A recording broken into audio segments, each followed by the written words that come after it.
सबसे पहले हजरत मुफक्किर इस्लाम शहजादा-ए गौसे आज़म डॉक्टर पीर सैयद अब्दुल कादिर जिलानी शाह साहब की वीडियोस को हासिल करने के लिए जिलानी मीडिया के यूट्यूब चैनल को सब्सक्राइब करें और बेल आइकन क्लिक करें। वीडियोस अच्छी लगे तो थम्स अप दें।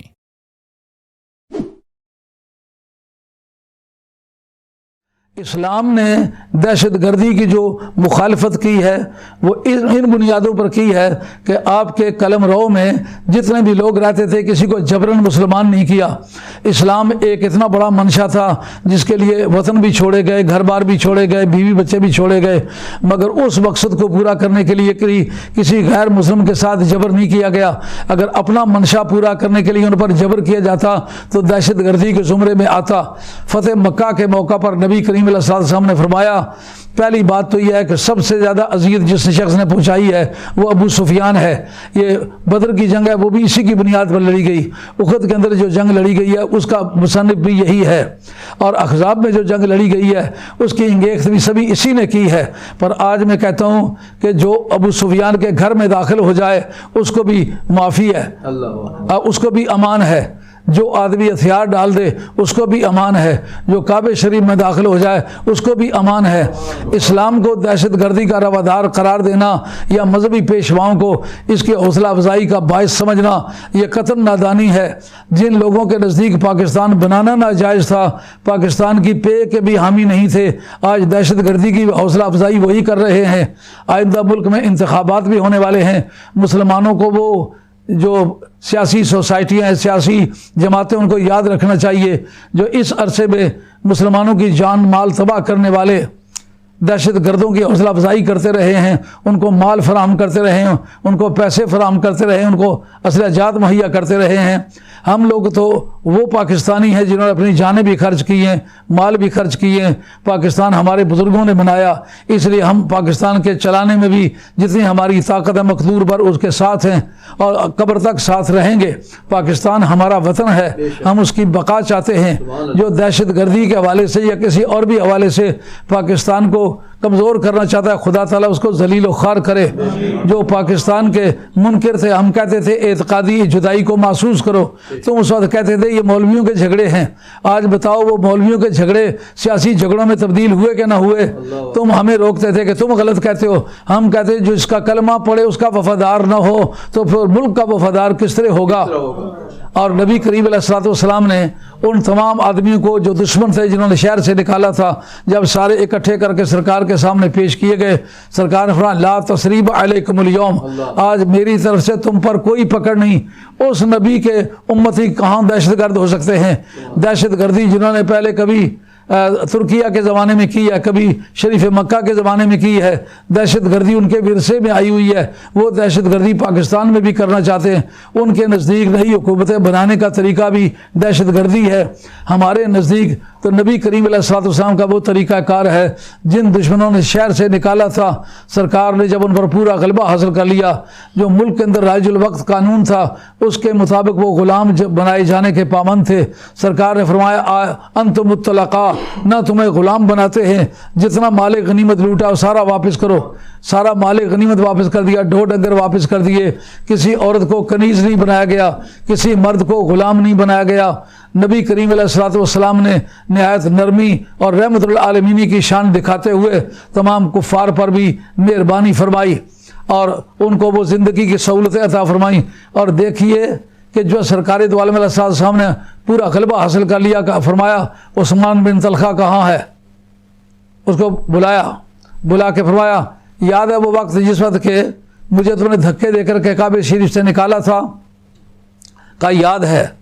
आपने फरमाया मैंने कहा था कि मुझे रात रहने दो, काबे शरीफ के अंदर रात रहना चाहता हूँ, तो तुमने कहा काबे शरीफ की कोई चीज़ ज़ाय हो जाए तो फिर मैंने कहा बाहर से तुम ताला लगा दो, मैं अंदर मेरे पास तो कोई ज़रिया नहीं है कि बाहर ताला लगा वो अंदर से कोई चीज़ चुरा के ले जाऊँ। तो तुमने मेरी एक नवानी धक्के दे के मुझे निकाल दिया था। मैंने तुम्हें कहा था एक वक्त वो आएगा कि ये काबे की चाबी मेरे हाथ में होगी, जिसको मैं दे दूँगा ये चाबी उसके पास रहेगी। याद है वो बात? उस वक्त उस्मान बिन तलखा ने कहा कि या रसूलल्लाह याद है, आपने बता तेरे साथ क्या सलूक करूं? उसने अर्ज़ किया या रसूलल्लाह मैंने तो आपके साथ वो सलूक किया था जो मेरी शान के लायक था, आप वो सलूक करें जो आपकी शान के लायक है। आपने वो चाबी उसी को वापस कर दी। फरमाया आगे काफिरों के हाथ की दी हुई थी, वो वापस ले ली गई है, अब रहमतुल आलमीन के हाथ की दी हुई है, ये तो मैं वापस करता हूँ। ये की पोस्ट थी उस वक्त के एतबार से, उस वक्त के सियासी उमूर में ये बहुत बड़ी नंबरदारी थी, काबे का चाबी बरदार होना। तो इसको कहते, इसको इक्वल अपॉर्चुनिटीज़ कहते हो। इस्लाम ने तो मोमिन और काफिरों को बराबर की सहूलतें फराहम की हैं। आपने वो चाबी उसको वापस कर दी। फरमाया अब जिंदगी में तुमसे कोई ये चाबी वापस नहीं लेगा। और वो दुआएं देता हुआ चला गया। तुम जफा करते रहे और हम वफा करते रहे, अपने अपने फर्ज को दोनों अदा करते रहे। नारे तकबीर, नारे रिसालत, नारे हैदरी, मुफक्किर इस्लाम, तालीमात हुजूर मुफक्किर इस्लाम। और एक बहुत बड़ी यादगारी बात फतेह मक्का के मौका की ये है कि जिस वक्त सरकार वापस तशरीफ लाने लगे तो आपने अत्ताब बिन उसैद को वहाँ का गवर्नर मुकर्रर किया, जो कि काफिर था। हालत कुफर में उसको गवर्नर मुकर्रर किया। ये कुलीदी ओहदा था, काबे शरीफ की गवर्नरशिप। जैसा कि आप लोग पाकिस्तान के अंदर पंजाब का जो सदर होता है किसी सियासी जमात का या मजहबी जमात का, उसको मरकजी सदर के मुकाबले में ज़्यादा सुपीरियर आदमी तस्लीम करते हैं। मक्के की गवर्नरशिप एक बहुत बड़ी बात थी जो आपने एक काफिर को दे दी। इससे साबित कर दिया कि मैं रहमतुल आलमीन हूँ, मैं सिर्फ रहमतुल लिल मुस्लिमीन नहीं हूँ, मैं काफिरों के लिए भी रहमत हूँ, मोमिनों के लिए भी रहमत हूँ, सब मेरी रहमत से इस्तिफादा कर सकते हैं। तो सरकार ने दहशतगर्दी कहाँ सिखाई है? सरकार ताजदार मदीना अलैहिस्सलाम ने तो उन काफिरों को जिन्होंने सरकार को शहर मक्का से निकाला था, बदर के मैदान में जब वो हार खा गए, उनकी बाडियाँ मैदानों में पड़ी हुई थी, तो सरकार ने फरमाया अगरचे ये काफिर हैं, अगरचे हमारे दुश्मन हैं, अगरचे इन्होंने वतन से हमें निकाला था, लेकिन ताम इंसान तो हैं। हमारी इस्लामिक ला की रूलिंग जो है वो ये कहती है कि वलक़द करमना बनी आदम, औलाद आदम को बुजुर्गी अता फरमाई। ये हमारे दुश्मन सही लेकिन आदम की औलाद तो हैं, इनको दरिंदों के सामने फेंक देना ये भी दहशतगर्दी का एक हिस्सा है। दुश्मन की लाशों को, जैसा कि बगदाद के फतह के बाद, बगदाद को टॉपल करने के बाद जिंदे बंदों को कुत्ते छोड़े इन लोगों ने कि नहीं छोड़े जिन्होंने उनको टॉपल किया था, मगर कुर्बान जाएं इस्लाम के सरकार ने फरमाया इनकी लाशों को रूपोश करो, अगरचे ये काफिर है मगर इंसान तो है। और इन हालात में इनको यहाँ बाहर फेंक देना ये इसलिए कि ये दरिंदे को खा जाएं, इंसान की हतक बनती है। इस्लाम तो इंसान की रवादारी करता है और इस्लाम ने ये हुक्म दिया जब कभी किसी इलाके पर तुम गालिब आ जाओ, औरतों पर हाथ नहीं उठा सकते हो। है ना मज़े की बात? इस्लाम को दहशतगर्द कहते हो। नबी करीम रऊफ़ रहीम सल्लल्लाहु ताला अलैहि वसल्लम ने अपने दुश्मनों से पूरी मुराआत बरत के साबित कर दिया कि मैं इंसान का दुश्मन नहीं हूँ। ये किसी इलाके में जो मफतूह इलाका है का उनके दरख्त मत ज़ाय करो, उनके जानवर मत ज़ाय करो, उनकी इबादत गाहें मत ज़ाय करो। हमारे मज़ाहिब अरबा के तकाबली मुताले के अंदर ये बहस आती है। ये इब्न रुशद ने अपनी किताब बिदायतुल मुज्तहिद व निहायतुल मुक़तसिद के अंदर इसकी बहस छेड़ी है। कहा किसी मफतूह इलाके में जो हिंदुओं के मंदिर हैं उनको गिराने की इजाज़त नहीं, जो सिखों के गुरुद्वारे हैं उनको गिराने की इजाज़त नहीं, जो कैथीड्रल हैं या चर्च हैं उनको तबाह करने की इजाज़त नहीं, औरतों पर हाथ उठाने की इजाज़त नहीं, बच्चों पर हाथ उठाने की इजाज़त नहीं। जो उनके मजहबी पेशवा हैं, अगरचे वो कुफ्र के पेशवा हैं, लेकिन कम अज़ कम वो तक़द्दुस की निगाहों से देखे जाते रहे। आज उनको जलील करके मारना या घसीटना या उनके साथ जबर करना, जिसने काफिरों के मजहबी पेशवाओं को भी इज़्ज़त दी है और उनको जलील और रुसवा और उनको हलाक करने से मना किया है, वो इस्लाम कभी अपने हलकों में दहशतगर्दी की इजाज़त दे सकता है? जिस वक्त भी आप अगर चेक करेंगे आपको जगह जगह ये सबूत मिलेगा कि इस्लाम ने दहशतगर्दी को रोका है। स्टेट सब्जेक्ट होने के लिए मुसलमान होना शर्त नहीं है, बेशक। इसलिए कि नबी पाक अलैहिस्सलाम के अपने कलम रो में गैर मुसलमान भी आबाद रहे हैं ना। कुफ़ार मक्का सारे तो मुसलमान नहीं हुए थे, तो मक्का की हुकूमत जब इस्लाम के हाथ आ गई तो उनको महज काफिर होने की वजह से मुल्क से निकाला तो नहीं गया ना। इसका मतलब यह है कि इस्लामिक स्टेट में गैर मुस्लिम बतौर रियाया के रह सकते हैं।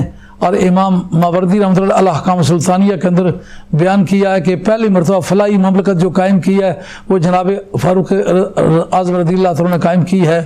और वो पहली मरतबा जब दौरे पर गए दमिश्क के, तो वहाँ देखा एक बड़ा ग्रांडील आदमी भीख मांग रहा है। तो आपने गवर्नर को दोपहर की धूप में बुला के पूछा, बताइए भीख क्यों मांग रहा है? उन्होंने कहा मुझे नहीं पता।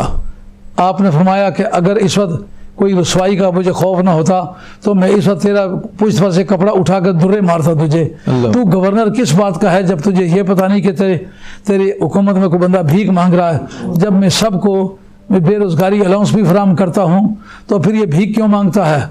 जब उसको बुला के पूछा कि क्यों भीख मांगता है, उसने कहा मैं ट्रिब्यूटरी हूँ, ज़िम्मी हूँ, तो जो पोल टैक्स है वो अदा करने के लिए मेरे पास पैसे नहीं होते, कमाई की ज़िंदगी से आगे गुजराया हूँ, तो अब मेरे पास पैसे नहीं तो मैं भीख मांग के वो मैं ट्रिब्यूशन अदा करता हूँ, ज़र ज़िम्मियत अदा करता हूँ, पोल टैक्स अदा करता हूँ।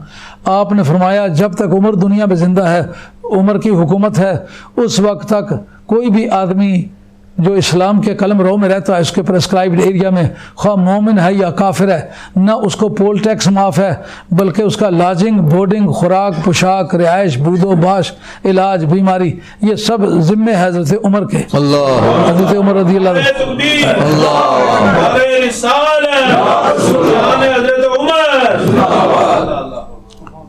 हजूर की यादगारों को जैसे सहाबा और आले बैत ने जिंदा रखा है, वो उन्हीं की शान है। आज उनको कुछ ना समझना ये बेदर्दों की आदत है, बदनसीबों की आदत है। उन्होंने सरकार की यादगारों को अच्छी तरह कायम रखा है। सरकार के दौरे हुकूमत में तो काफिर भी रहे हैं, मोमिन भी रहे हैं, सबको इंसानी हुकूक मिलते रहे। अभी ये नहीं बतलाया कि एक आदमी को जो काफिर था अत्ताब बिन उसैद, उसको गवर्नर बना के गवर्नर बनाया। बेशक उस्मान बिन तलखा के बारे में बाद लोगों ने कहा वो पहले मुसलमान हो चुके थे, ये बात गलत है। तहकीक के तराजू पर पूरी नहीं उतरती। मुसलमान वो बाद हुए हैं, लेकिन उनके हल्फे कुफरी में उनको चाबी दे देना, इसका मतलब कि उस वक्त अगरचे इसने मुझे धक्के दे के निकाला था, लेकिन काबे की हिफाजत की जो ड्यूटी थी वो तो अच्छी तरह डिस्चार्ज की थी। तो ये अगर फ़र्ज शनास कॉन्शियंशियस है, अपना फ़र्ज शनास है, तो इसको ये ड्यूटी दे देनी चाहिए, इसका अहल है। बेशक बेशक अल्लाह तबारक व तआला तुम्हें हुक्म देता है कि अमारात उनके अहल के सुपुर्द करो। बेशक तो ये अहल है इस बात का कि चाबी इसी को दी जाए, काबे शरीफ की हिफाजत करता है। बेशक तो कुफर के होते हुए अत्ताब बिन उसैद को गवर्नर बनाना और कुफर के होते हुए चाबी इनको अता कर देना, ये सबूत सिर्फ इस बात का नहीं कि काफिर भी इस्लामी दुनिया में रह सकता है, बल्कि इस बात का भी सबूत है कि उसको इक्वल अपॉर्चुनिटीज भी मिल सकती है। रोजगार में, तालीमात में, दीगर सहूलतों में उसको बराबर हुकूक मिल सकते हैं। मेरी आले बैत मेरे साथ, मेरी आले बात से प्यार करने वाला मेरी आले बैत के साथ शादी के तगर मेरा गया क्या। और मेरी किताब ऐसी किताब है कि जो ललकारती चली आई और कयामत की गर्मी तक ललकारती चली जाएगी। लाओ इसकी मिसाल।